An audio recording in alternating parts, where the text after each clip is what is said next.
Welcome to our fourth session of our 12-week series about how to integrate NARM, the neuroaffective relational method, with the integral relationship model. And the reason why I'm so excited about this series and about this process of integration is because NARM is mindfulness-based and oriented. And so in integral, of course, we also have a lot of modules around how to be present and develop spiritually. It's relationally focused, which is, of course, a big part of the integral relationship model. It integrates body and mind. So the integral model is often a little heady, theoretical, and NARM is very embodied. And so it really perfectly brings these two models together. And finally, it's developmentally oriented. And in integral, of course, we talk a lot about development. So in this series, in the next few weeks and in the past 3 modules, we were mainly talking about increasing our awareness about these adaptive survival styles that are central to NARM. And then in the coming weeks, we will look into inquiry into identity, disidentification from these shame and pride-based identifications, etc., etc. So I'm not going to go through the whole cycle right now. And the integral model is, of course, a lot about learning about relationship skills that are available to us today, healing our relationship wounds. So NARM really adds tremendously to this part of the integral model. It's about growth, and so NARM also is growth-oriented, and it's about awakening and realizing our full human potentials, including spiritual. And so here is the outline of the integral relationship model. And here are the developmental stages that NARM is using. So we started out 2 weeks ago with the archaic NARM connection, capacity, and survival style. Then last week we covered the magical stage, which is in NARM about attunement to our needs and emotions. And today we're gonna explore the NARM trust survival style, capacity for healthy dependence and interdependence. So in integral, and we haven't talked much about this, and we can only briefly talk about it here, because in our big integral relationship training, which starts again in November, we have 4 modules, which is 8 hours, just to explore these 8 developmental stages in consciousness. And then we have 3 more modules where we explore how people at these different levels communicate differently. So this is related to spiral dynamics, these colors and these names. It's an integration of multiple developmental models about moral development and value development, consciousness development as a general term. And we started out here at a beige infrared archaic level, which is connected to the NARM connection survival style and connection capacities. And so last week and this week, we're advancing here into the second stage, the magic stage, which is all about safety and belonging to group. So in our first breakout session, I invite you to explore a little bit what happened in the time when your mother was pregnant, and then in the first 2 years of your life, where your basic concerns were about basic survival, food, shelter, warmth, and being energetically, if you will, connected to your caregiver for your survival. So how well do you feel, or do you know you were taken care of? Were there any challenges that your parents experienced that affected you? And we already did this in the breakout session 2 weeks ago, how potentially this connection adaptive survival style developed for you. So if you missed this session and you're watching that, maybe you can explore if you have any shame about your existence, feeling like you're a burden to others, feeling of not belonging. And if this is countered by these pride-based counter-identifications around having a pride in being a loner, pride in not needing others, pride in not being emotional. And there's like 2 types of these adaptive survival styles, the bright-based ones. Ones are the spiritualizing subtypes. These are the people who say you should be whole and complete in yourself and not need anyone. And if you want to be in a relationship, where is this coming from? You know, you're not really spiritually advanced. You try to compensate something that's not wholly complete in yourself. So that's the spiritualizing subtype of the bright-based counter-identification. And then there's the mentalizing subtype. These are the people who are very much in their head and kind of disconnected from their body, and often also question, you know, why do I want to be in a relationship? This is just like a waste of time and dragging me down and distracting me from my cognitive explorations or my work.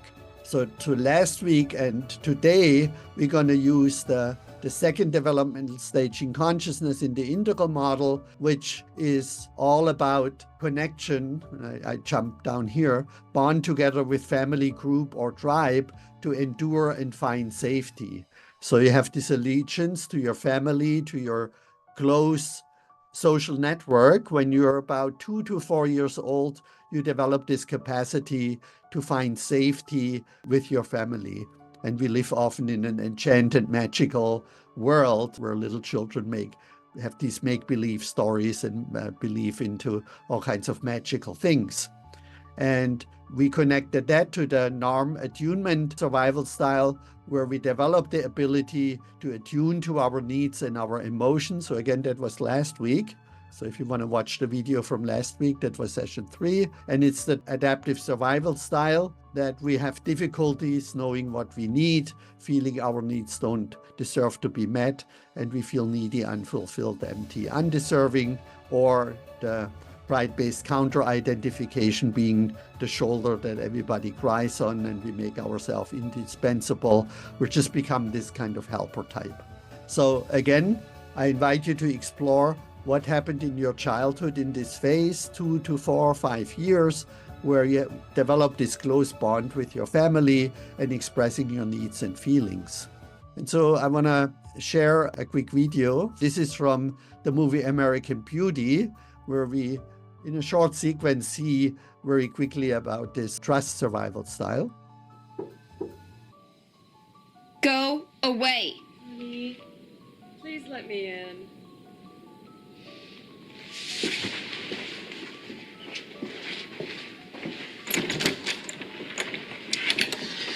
Look, I wish that you hadn't witnessed that awful scene tonight, but in a way, I'm glad. Why? So I could see what freaks you and Dad really are? Me? God. Oh, Christ. Mom. No, I'm glad because you're old enough now to learn the most important lesson in life. You cannot count on anyone except yourself.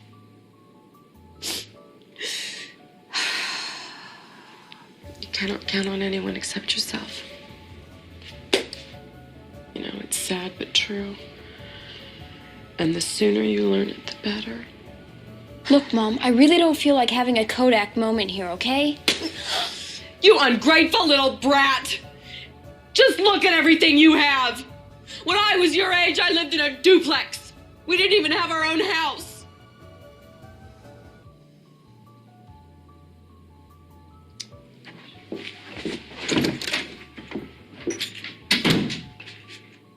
So we can really feel into the pain that she is experiencing. If you watch the whole movie, you can see how she is always in this bright-based identification, but underlying the tears, you know, are the shame-based counter-identification. And so in NARM, a NARM therapist would then work with the underlying shame-based wounds that she got from her early childhood experiences. So I invite you now to the next exercise. So in that third level of the NARM capacities, which we develop around age 5 to 10, very roughly, we develop the capacity for trust, that we have an inherent trust in ourselves and others. And we feel safe enough to allow a healthy dependence and interdependence with others. David Rico has a great book called Daring to Trust.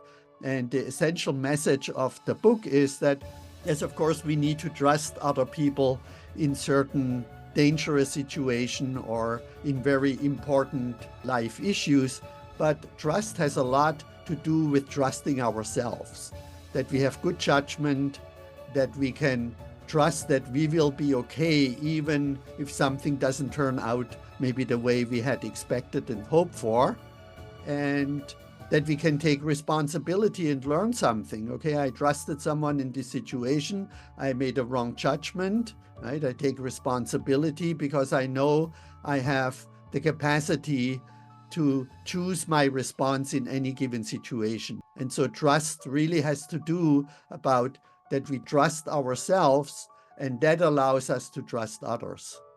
And so the adaptive survival style, as we saw in the movie clip, feeling we cannot depend on anyone but ourselves, and feeling we must always be in control. And so there's a lot of people who have this survival style who always feel they need to be strong and in control. I'm going here to the bright-based counter-identification, be successful, larger than life, and in a strange way become the users and the betrayers themselves, because they cover up their shame-based identifications of feeling small, powerless, used and betrayed. So before they get used and betrayed, they rather use other people and betray the other people. So I invite you to explore to what extent you may have certain symptoms, certain patterns and behaviors of, not trusting yourself and others, and having these shame-based and these bright-based counter-identifications. So that is session 4. And then next week, we will explore the autonomy capacities and survival styles. And then the week after, we will explore what is called the love and sexuality capacities and survival styles around integrating, living with an open heart in healthy, loving relationships, with integrating it with a vital sexuality. So I hope you will join us for our future sessions that we will have in the next few weeks. Thank you very much.